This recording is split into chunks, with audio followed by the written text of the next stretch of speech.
educational system was set up, and then when the fall really occurred, changed so totally that the key to the collectivist objectives were centered in the grammar schools and high schools. And that is what is happening now as we are being prepared for this new one world governance circumstance. Agenda 21 has a clear program evidenced through the Federal Department of Education. It was Ronald Reagan who, when he took office, the Department of Education then was only a few years old. He said, I'm going to get rid of it. Instead, when he left office, it had grown to the largest employer in the country. And it fully adopted the mindset necessary, the UNESCO values necessary for the creation of this globalist mindset.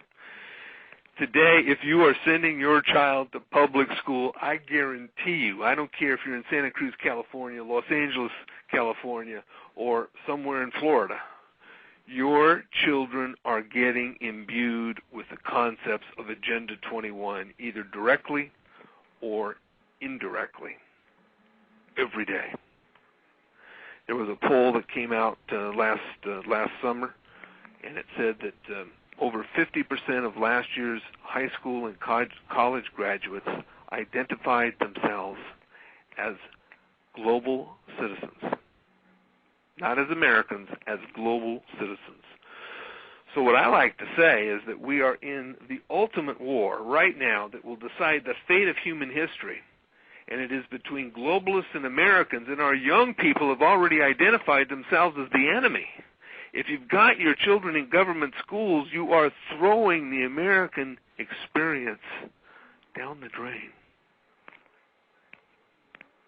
And unfortunately, that's the case in many private schools today as well.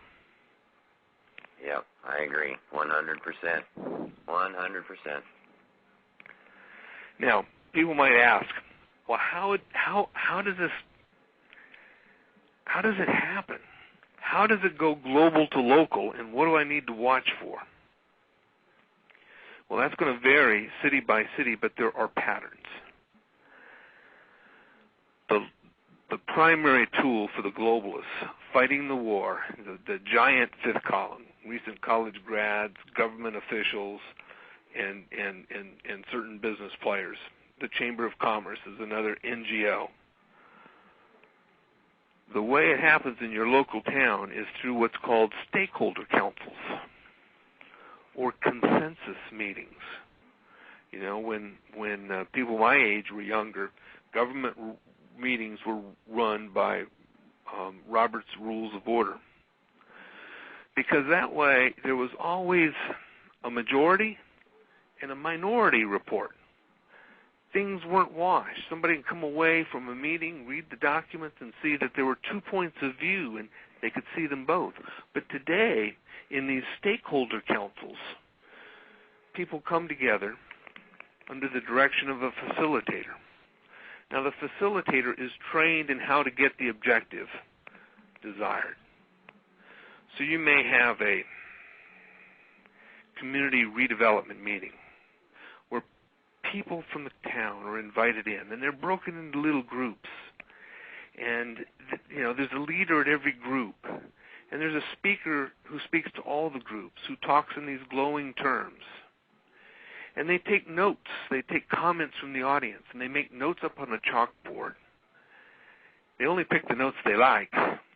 They end up publishing their notes. But by the end of the meeting, they've used the facilitator's professional practice to get rid of any comments they don't like, to marginalize the people who are asking the tough questions.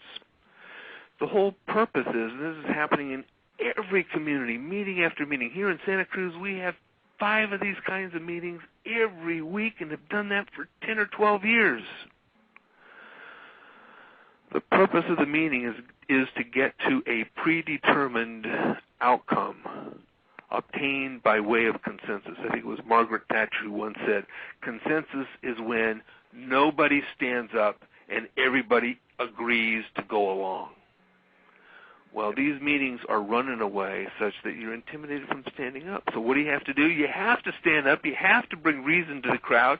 You need to have a couple people scattered around the room so they can stand up after you're ignored and say, but wait a minute, that gentleman over there made a good point. Our communities today are being run by these kind of stakeholder council meetings. If you're not there knowing how to bust their predetermined consensus, then the consensus happens and you are one step further down the path toward world governance. It is a global to local action plan. That's their terminology, not mine. Here in Santa Cruz back in the 80s, there were all these bumper stickers, think globally, act locally.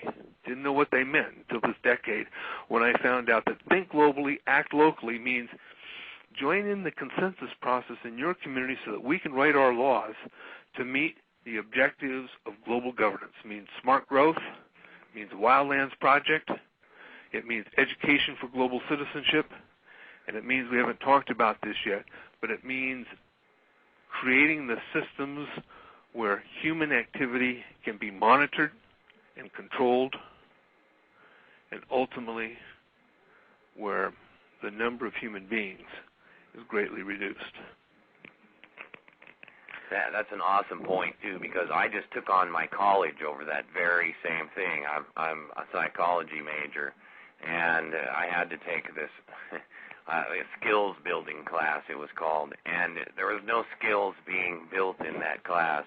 What was being built in that class was people's, how shall I put it, they were being conditioned to believe that if you were out of step with what everyone else thought, that you were wrong and you needed to change the way you thought to get in line with the group.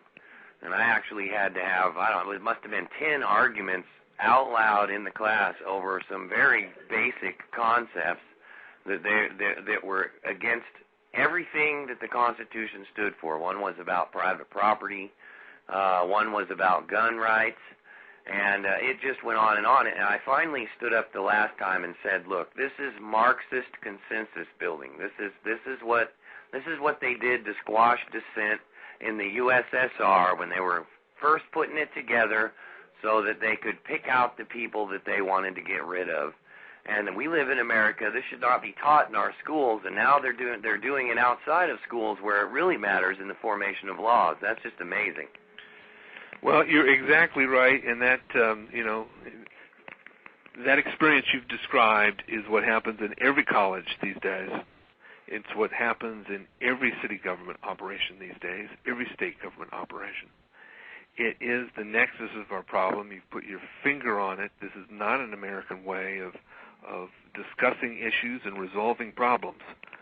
It is a steamroller designed to marginalize anybody who speaks up like you did and to take us down this course that is coming quickly into view, which is why I say now is the time, because if we wait much longer, it will simply be too late. And it certainly is so late now that we're not going to get out of this mess without problem. Because clearly, I'm inclined to say whether they win with their global machinations, or whether we restore liberty in this country, either way, our economic dynamic predicated upon a fiat dollar is in trouble.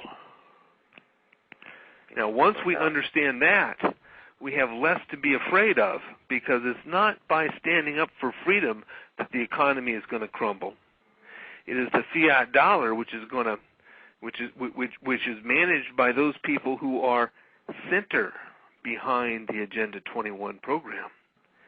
They're either going to get their way or they're going to kill the dollar. If they get their way, they're probably still going to kill the dollar. If they get their way, we're slaves. Who cares about the dollar? The point is that people need to begin to understand Agenda 21, how it comes into their town locally, and run the characters who are behind this in your town out of town. When enough towns gain control of their own destiny. Some states will be won back. And when some states are won back, we can clean up the federal government. But the answer, the solution here is not going to come from the feds.